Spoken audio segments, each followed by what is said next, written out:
নিরামিষ দিনে স্পেশাল কিছু খেতে ইচ্ছা করলে পনিরের এই রেসিপিটি ট্রাই করে দেখতে পারেন।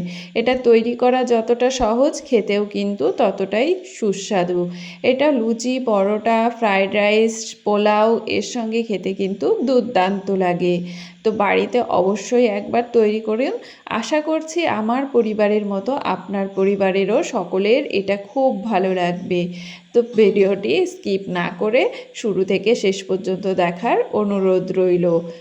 তো প্রথমে আমরা এখানে কড়াইতে তেল গরম করে নিয়েছি। তেল গরম করে নিয়ে তার মধ্যে গোটা গরম মশলা দিয়ে দিলাম, আর দিয়ে দিয়েছি সামান্য একটু জায়ফল।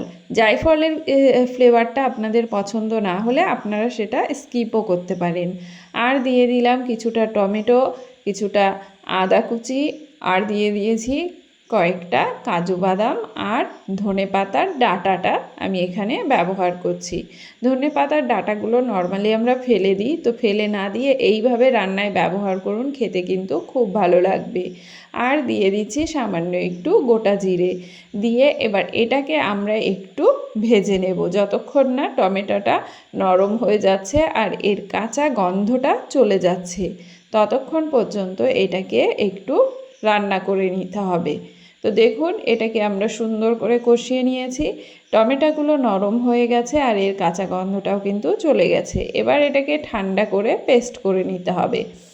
এদিকে আমি কড়াইতে আবারও কিছুটা তেল গরম করে নিয়েছি। তেলটাকে ভালো করে গরম করে তার মধ্যে দিয়ে দিলাম সামান্য একটু লবণ আর হলুদ।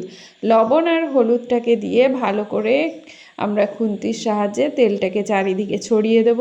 ছড়িয়ে দিয়ে এবার কেটে রাখা টুকরো করা পনিরগুলো দিয়ে দেব। তো পনিরগুলো দিয়ে আমরা এটাকে হালকা একটু ভেজে নেব। তা আমার রেসিপিগুলো আপনাদের কেমন লাগছে অবশ্যই কমেন্ট করে জানাবেন। রেসিপি ভালো লাগলে লাইক শেয়ার করে চ্যানেলটিকে সাবস্ক্রাইব করে পাশে থাকার অনুরোধ রইল।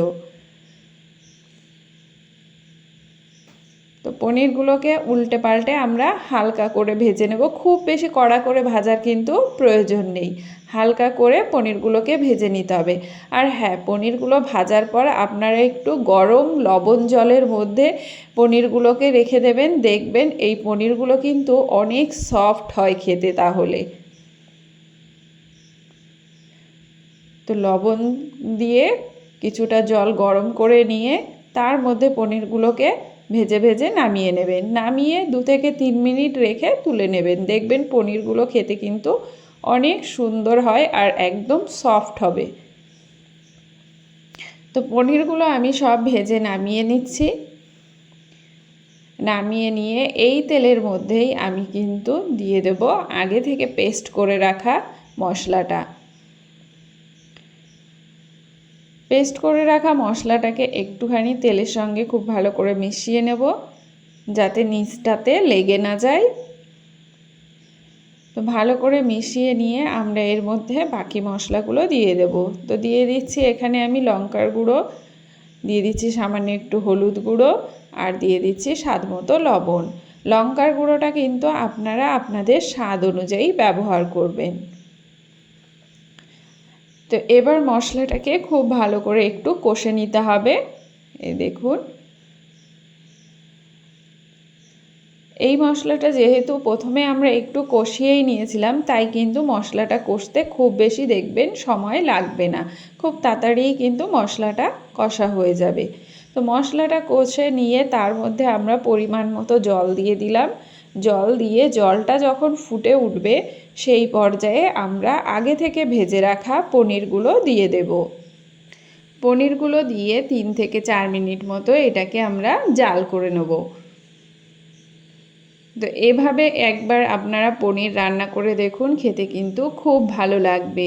পোলাও, ফ্রাইড রাইস, লুচি, পরোটা এসবের সঙ্গে কিন্তু খেতে দুর্দান্ত লাগে। আর রান্না করাটাও কিন্তু খুব সহজ। তো অবশ্যই বাড়িতে একবার এইভাবে পনিরটাকে রান্না করে দেখুন, খেতে কিন্তু খুব ভালো লাগবে। তো পনিরটা আমরা 3 থেকে 4 মিনিট মতো রান্না করে নিয়েছি। করে নেওয়ার পর এর মধ্যে আমরা দিয়ে দেব সামান্য একটু চিনি।